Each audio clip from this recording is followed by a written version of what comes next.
अब आज हम पढ़ेंगे डी ब्रोगली समीकरण क्या है और इसकी व्युत्पत्ति के बारे में।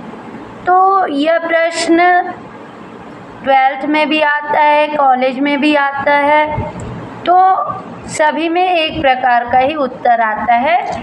किसी में थोड़ा विस्तार से लिखा जाता है और किसी में थोड़ा कम लिखा जाता है, बस यही अंतर होता है। पर सबके लिए डी ब्रोगली समीकरण एक ही रहता है। तो यहाँ हम कॉलेज लेवल के आधार पे अभी बता रहे हैं, पर इसे आप 12th में भी लिख सकते हैं, है ना, जहाँ भी डी ब्रोगली समीकरण पूछा जाए। तो डी ब्रोगली ने सन 1924 में प्लैंक के क्वांटम सिद्धांत और बोर के परमाणु सिद्धांत और आइंस्टीन के प्रकाश की द्वैत प्रकृति सिद्धांत को ध्यान में रखते हुए अपना एक नया सिद्धांत दिया, जो कि तरंग यांत्रिकी सिद्धांत या द्रव्य यांत्रिकी सिद्धांत के नाम पे जाना गया, है ना, जो इन तीनों के सिद्धांतों को ध्यान में रखते हुए दिया गया था। डी ब्रोगली समीकरण क्या है, इसकी व्युत्पत्ति कीजिए करके यह प्रश्न बीएससी फर्स्ट ईयर में पूछा गया था। यह पूछा गया था सरगुजा में 2014, 16, 17, 22 और 23 में। बिलासपुर में यह प्रश्न पूछा गया था 2019 में, 22 में, दुर्ग में पूछा गया था 23 में, और इसी प्रश्न को फिर पूछा गया था कहीं, इसलिए ये इम्पॉर्टेंट है ये क्वेश्चन, क्योंकि बहुत जगह पूछा गया है। इसे पूछा गया था डी ब्रोगली समीकरण क्या है, इसकी व्युत्पत्ति कीजिए और द्रव्य तरंग के 3 गुण लिखिए। इस प्रकार से कहीं और पूछा गया था, मुझे अभी ज्ञात नहीं है ना, पर पूछा गया था। और इसके अलावा पूछा जाता है डी ब्रोगली के सिद्धांत का वर्णन कीजिए। यह प्रश्न पूछा गया था बीएससी फर्स्ट ईयर में रायपुर में 2016 के सेट में और 2023 के सेट में। इसके अलावा यह पूछा गया था डी ब्रोगली समीकरण का विस्तृत अध्ययन कीजिए, बिलासपुर में 2023 में। तो कुल मिला के यह प्रश्न इम्पॉर्टेंट है हर लेवल पे, 12th के लेवल पे या बीएससी के लेवल पे। तो इसे आज हम समझने की कोशिश करेंगे। तो इसके अनुसार क्या बोलता है कि सबसे पहले तो हम किस प्रकार से लिखेंगे ये भी देख लेते हैं उत्तर। तो आंसर सन ये ऊ की मात्रा नहीं है, सन है ना, सन 1924 ईस्वी में डी ब्रोगली ने अपना एक सिद्धांत दिया। उन्होंने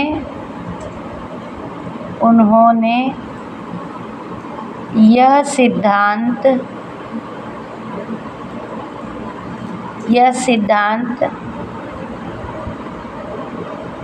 बोर के परमाणु संबंधी सिद्धांत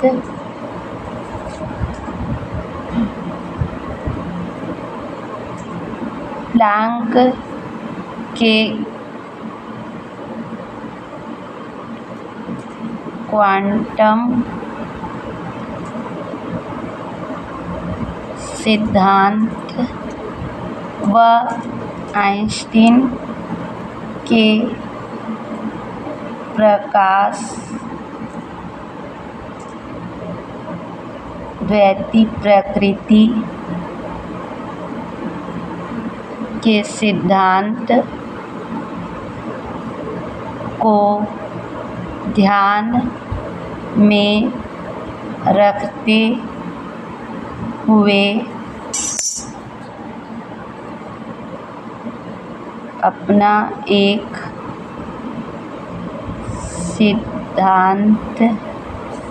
सिद्धांत द्रव्य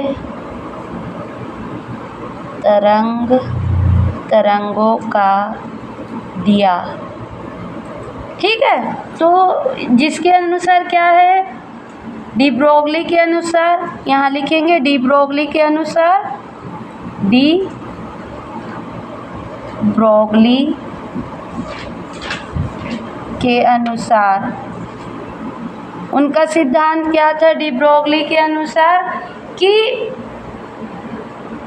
उन्होंने माना कि जो द्रव्य पदार्थ होता है उनके जो छोटे छोटे कण होते हैं पदार्थ के, जैसे इलेक्ट्रॉन, प्रोटॉन, न्यूट्रॉन, यहाँ तक कि परमाणु भी जब गति करते हैं, मतलब एक जगह से दूसरे जगह जाते हैं, है ना, तो उनकी प्रकृति क्या होती है? प्रकाश के समान ही जैसे होने के कारण उनके पास तरंग जैसे भी गुण होते हैं, यह बताया है ना।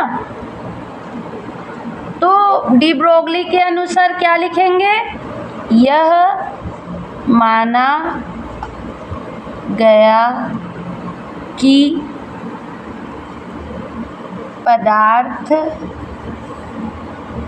के छोटे छोटे कण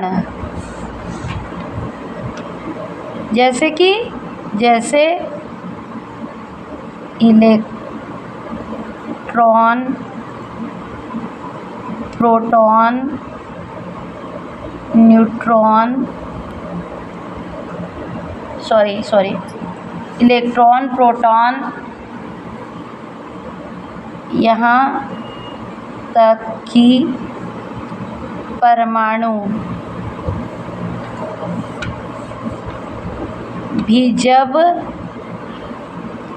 गतिशील होते हैं तब इनकी प्रकृति प्रकाश के कण के साथ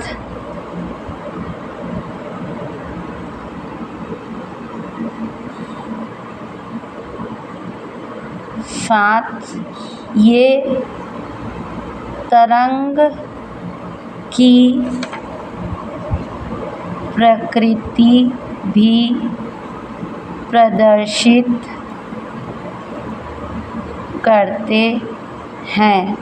तो इस धारणा के अनुसार क्या हुआ कि जो द्रव्य कण हैं वे दोहरी प्रकृति प्रदर्शित करते हैं ना, मतलब एक तरंग जैसे और एक कण जैसे।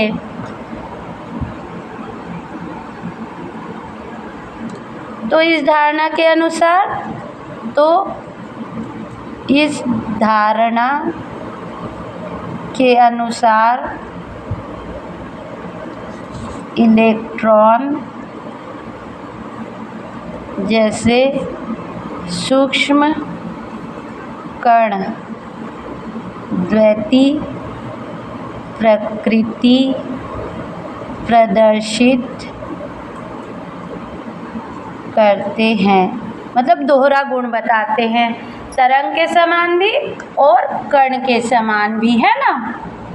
मतलब कि इलेक्ट्रॉन के कण में तरंग के भी गुण होंगे और कण के भी जो गुण होते हैं। तरंग के गुण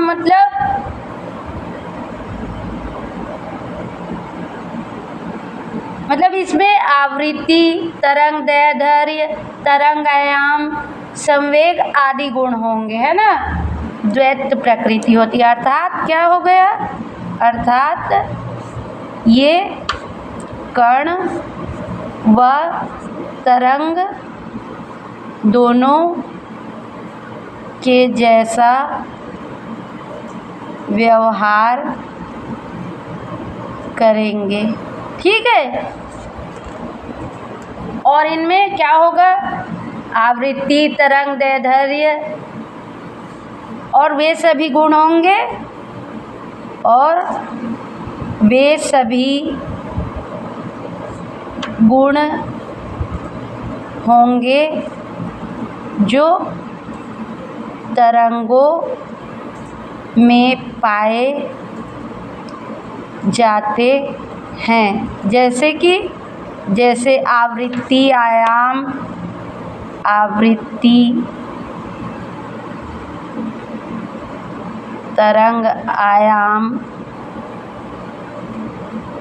तरंग दैर्ध्य, है ना, संवेग आदि। द्रव्य के इस द्वैत प्रकृति को ही द्रव्य के इस दोहरे व्यवहार या द्वैती प्रकृति,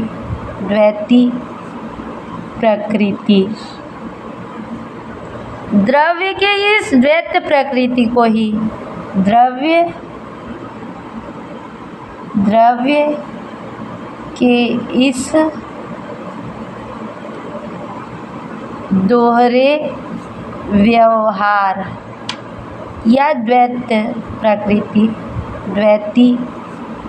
प्रकृति या गुण बोलना चाहिए को क्या बोले, वही द्रव्य की द्वैत प्रकृति कहा। डी ब्रोगली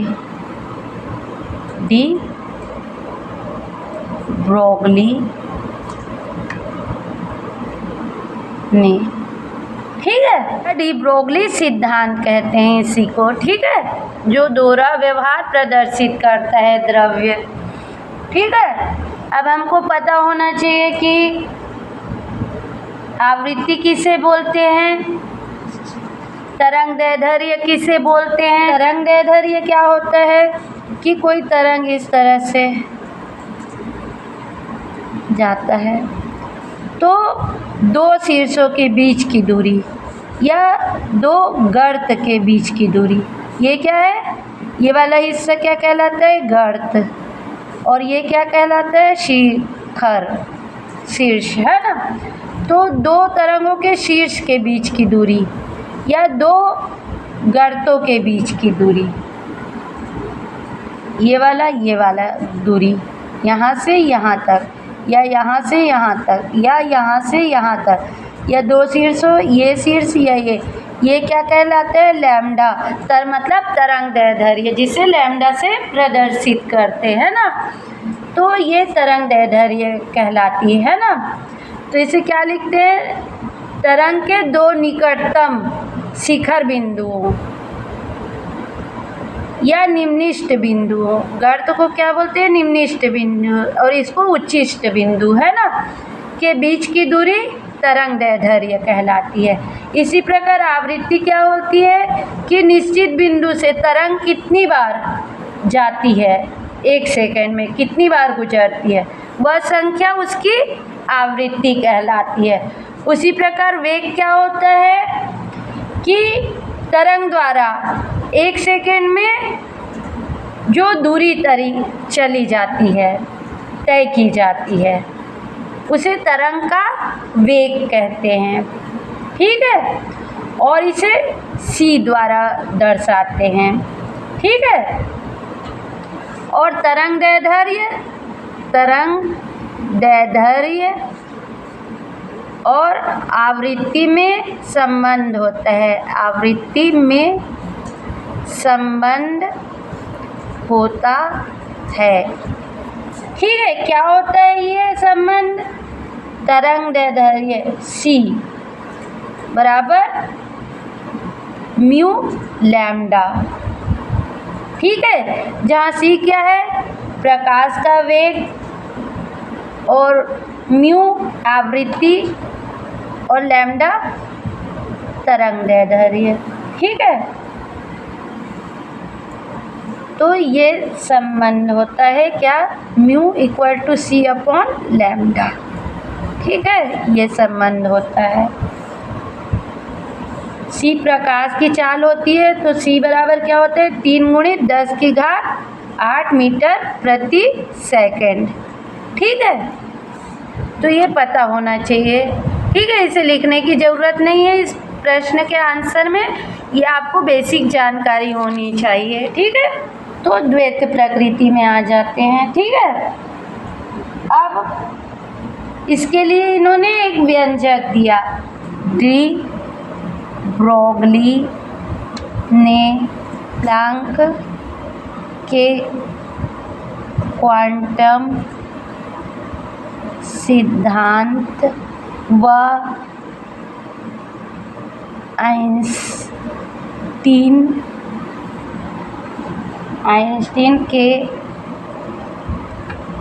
अपेक्षिता के सिद्धांत के आधार पर अपना समीकरण दिया। किसी भी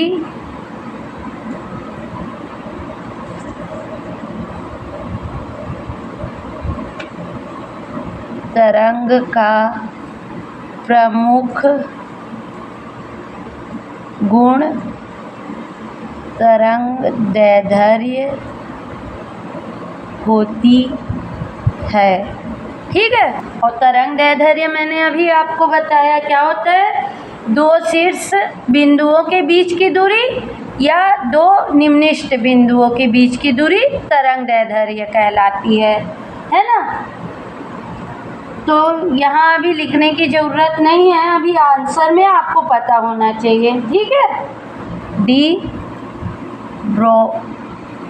ब्रोगली ने कहा, क्या कहा कि प्लैंक के क्वांटम सिद्धांत के अनुसार, प्लैंक के क्वांटम सिद्धांत के अनुसार क्या होता है, किसी m द्रव्यमान वाली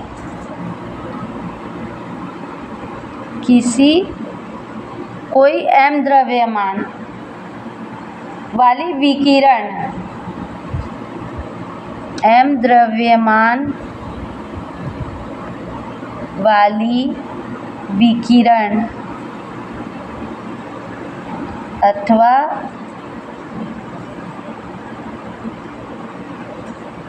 तरंग ऊर्जा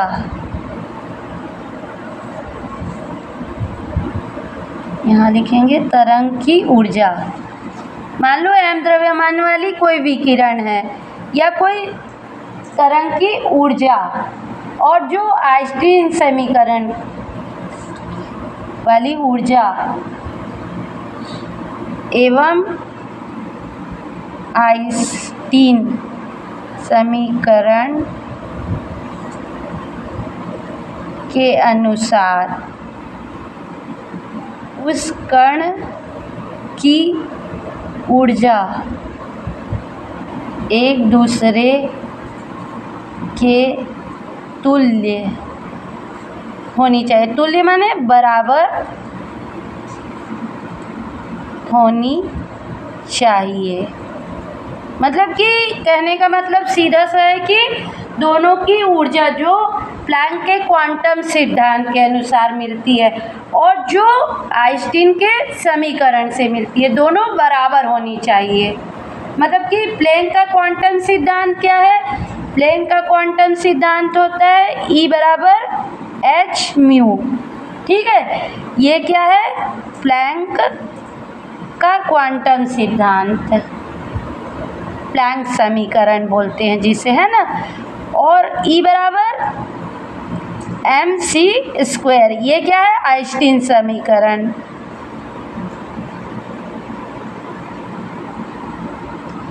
ठीक है, तो ये क्या होना चाहिए, डी ब्रोगली के अनुसार जो प्लैंक का क्वांटम सिद्धांत से प्राप्त समीकरण है E बराबर एच बी है ना, और आइंस्टीन का E बराबर mc², ये दोनों को बराबर होना चाहिए बोला है।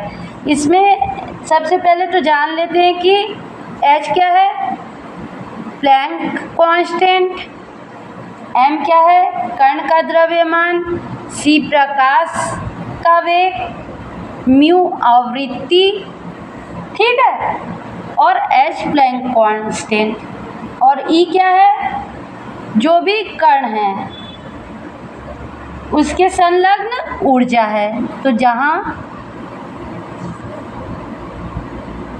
E बराबर कण के संलग्न ऊर्जा है, H बराबर प्लैंक नियतांक, m बराबर द्रव्यमान, जो भी कण या विकर्ण द्रव्यमान है, ठीक है, E हो गया, H हो गया, m हो गया, और C बराबर प्रकाश की चाल, और म्यू है क्या है, आवृत्ति।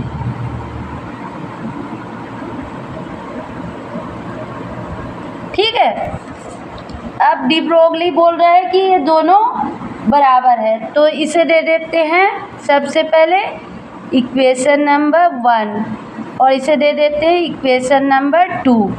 तो डी ब्रोगली के अनुसार तब डी ब्रोगली के अनुसार क्या हो जाएंगे, दोनों बराबर, H mu equal to M C square अनुसार। यहाँ पर एक लाइन और लिखे लेंगे, इक्वेशन 1 व इक्वेशन 2 से। ठीक, तो इसको ऐसा लिख सकते हैं, एम सी स्क्वायर इधर ला दिए, और एच और म्यू की जगह हम लिख सकते हैं, म्यू बराबर होता है सी upon lambda two C upon lambda, क्योंकि म्यू इक्वल टू आवृत्ति बराबर सी अपॉन लैम्डा होता है।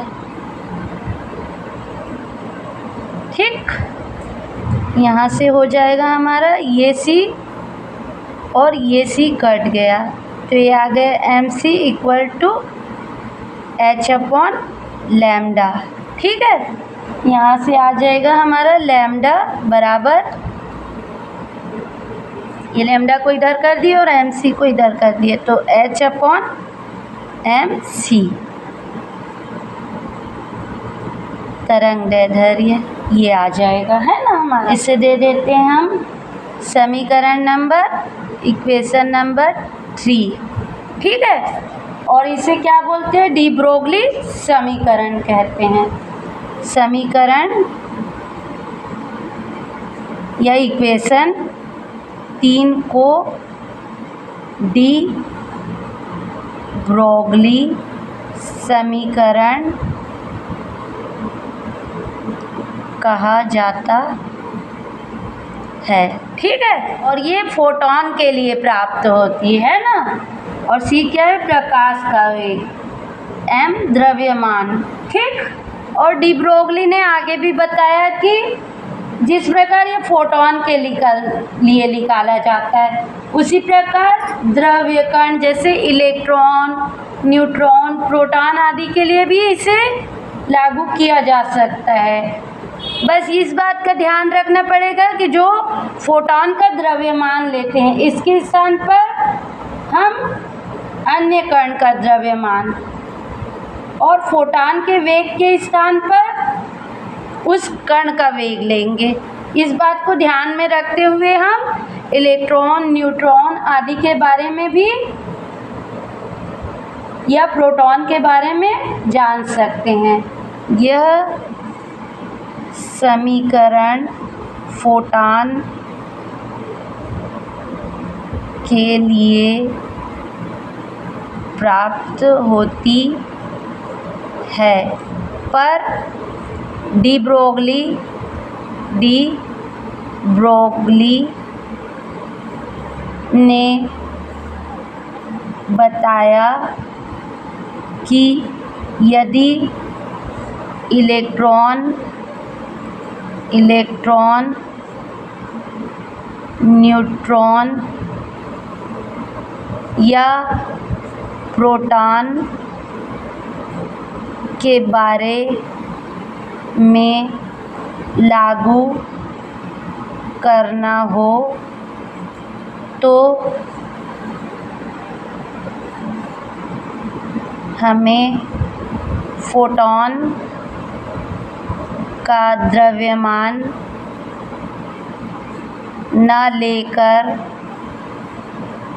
उस कण का जिसके बारे में जानना है उस कण का द्रव्यमान लें तथा इसी प्रकार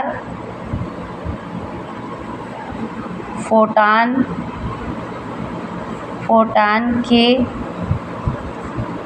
वेग के स्थान पर उस कण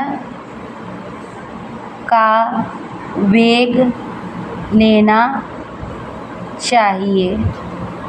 ठीक है, तो इन बातों का हमको ख्याल रखना चाहिए। ठीक है, तो ऐसी स्थिति में इसका अलग व्यंजक, तो ऐसी स्थिति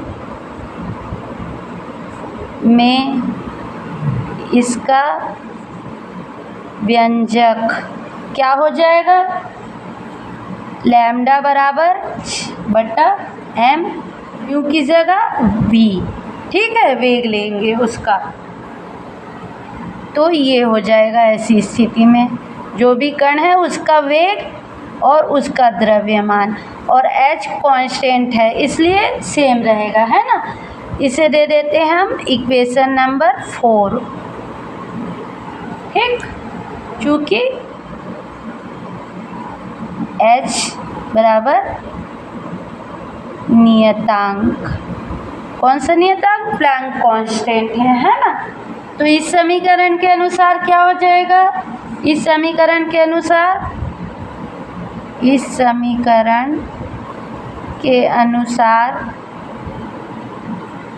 क्या होगा? इस समीकरण के अनुसार होगा तरंग दैर्ध्य बराबर h क्या है? प्लैंक स्थिरांक बटा क्या होगा? ये m द्रव्यमान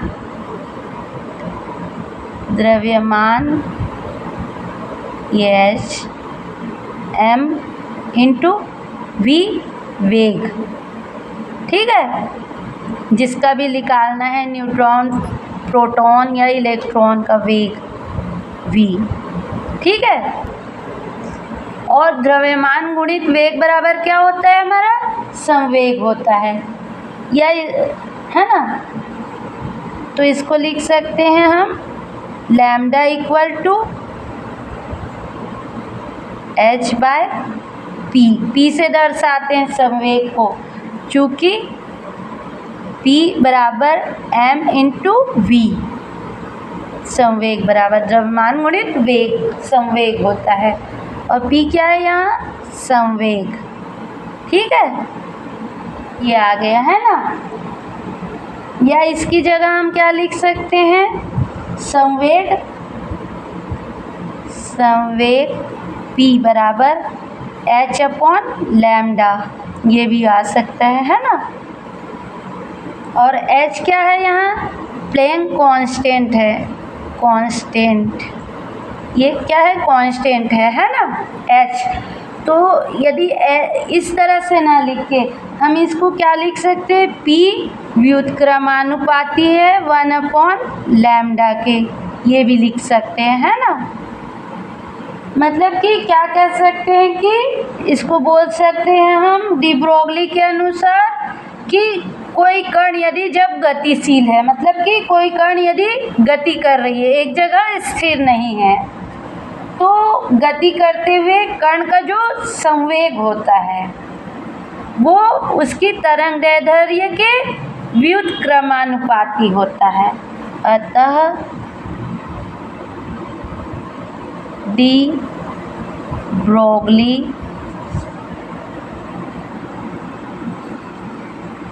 के अनुसार तरंग गति करते हुए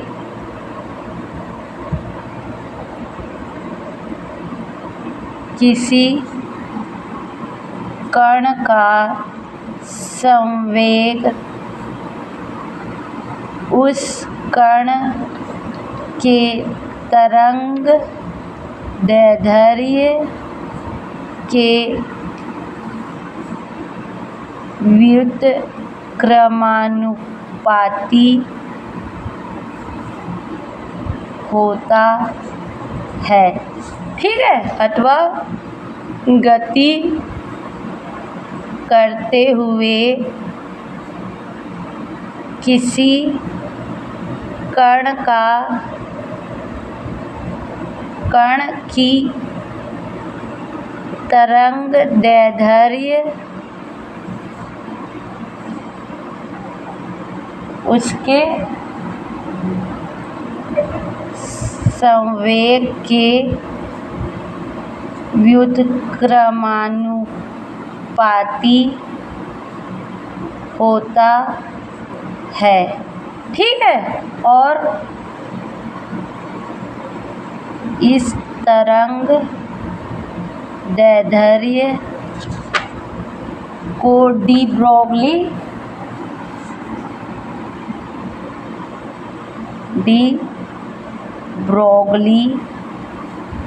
द्रव्य तरंग दैर्ध्य कहते हैं। ठीक है, इलेक्ट्रॉन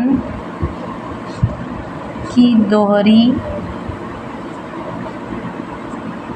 प्रकृति के लिए प्रमाण लैम्डा बराबर क्या है, H/mv। ये जो व्यंजक है ना, इसकी सहायता से हम तरंग लंबाई ज्ञात कर पाए, है ना। जब ये ज्ञात वेग से घूम रही हो तो इस समीकरण की सहायता से हम तरंग लंबाई ज्ञात कर पाते हैं जब वह गतिशील हो। ठीक है, इस विधि द्वारा इलेक्ट्रॉन की तरंग लंबाई क्या प्राप्त होती है, इस विधि द्वारा इलेक्ट्रॉन की तरंग लंबाई 1.22 एंगस्ट्रॉम प्राप्त होती है जो कि एक्स किरण के समान है,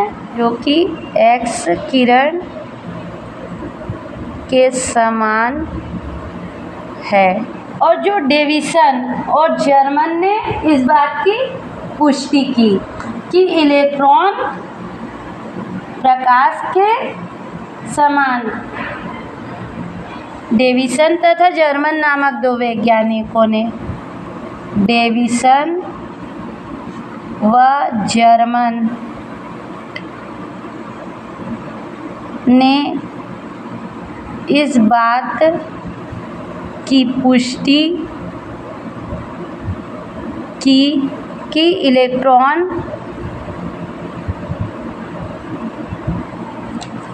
इलेक्ट्रॉन प्रकाश के समान प्रकाश क्या क्या गुण प्रदर्शित करता है? विवर्तन और व्यतिकरण, जो कि इलेक्ट्रॉन भी प्रदर्शित करती है। इस बात की पुष्टि डेविस और जर्मन ने की। इलेक्ट्रॉन प्रकाश के समान विवर्तन व व्यतिकरण करता है। ठीक, और क्या बताया उन्होंने? बताया कि जब निकिल का कोई क्रिस्टल लेते हैं, उस पर इलेक्ट्रॉन फोर्स डाला जाता है ना, पुंज भेजा जाता है, तो वो क्रिस्टल के ठीक उस कोण पर विवर्तित होती है, जिस पर ब्रेग समीकरण के अनुसार एक्स किरण विवर्तित होती है, व्यतिकरण करता है। और उन्होंने यह भी बताया, और उन्होंने यह भी बताया कि जब निकिल क्रिस्टल पर इलेक्ट्रॉन की एक पुंज डाली जाती है, तो वह क्रिस्टल के उस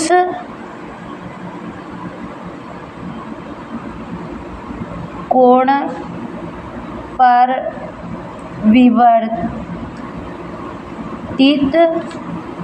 होती है, जिस पर ब्रैग समीकरण के अनुसार एक्स किरण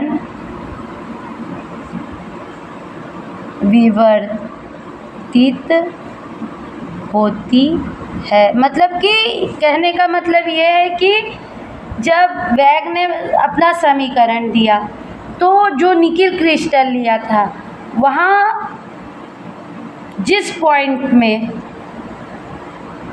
एक्स किरण जिस पॉइंट से विवर्तित हुई थी, वही जब इलेक्ट्रॉन को डाला जाता है निकिल क्रिस्टल पर, तो उसी पॉइंट पर इलेक्ट्रॉन किरण भी विवर्तित होती है, माने दोनों सेम पॉइंट पे विवर्तित होती है। तो ये इलेक्ट्रॉन की दोहरी प्रकृति को प्रमाणित करता है ना, इस प्रकार। ठीक है, तो ये दोहरी प्रकृति को भी प्रमाणित कर लिया। अब हमारे प्रश्न में क्या बोला गया था कि द्रव्य तरंग के 3 गुण बताइए, तो लिख लेते हैं। द्रव्य तरंग, ये नहीं है ना, तरंग के गुण, द्रव्य तरंग के गुण। तो क्या है पहला गुण? जो सबसे छोटे छोटे कण होते हैं, उनमें भी द्रव्यमान पाया जाता है। ठीक है, ये साफ जाहिर होता है कि इनमें भी द्रव्य के गुण होते हैं। पहला, छोटे छोटे कणों के द्रव्यमान होते हैं, अतः इनमें भी द्रव्य के गुण पाए जाते हैं। ये साबित होता है द्रव्यमान होता है, माने है ना। और दूसरा है, जो कण होते हैं इनको हम तरंग के समान माने, तो वो सभी गुण होते हैं जो एक तरंग में पाए जाते हैं। जैसे कि अब दूसरा, यदि इन्हें तरंग माना जाए तो इनमें भी वही सभी गुण होते हैं जो तरंग में होते हैं, अर्थात आयाम, आवृत्ति, तरंगदैर्ध्य आदि। ठीक है। तीसरा है, जब इलेक्ट्रॉन, प्रोटॉन और न्यूट्रॉन गतिशील होते हैं तो क्या होता है? उनकी प्रकृति द्रव्य और तरंग दोनों के समान होती है। तीसरा गुण है हम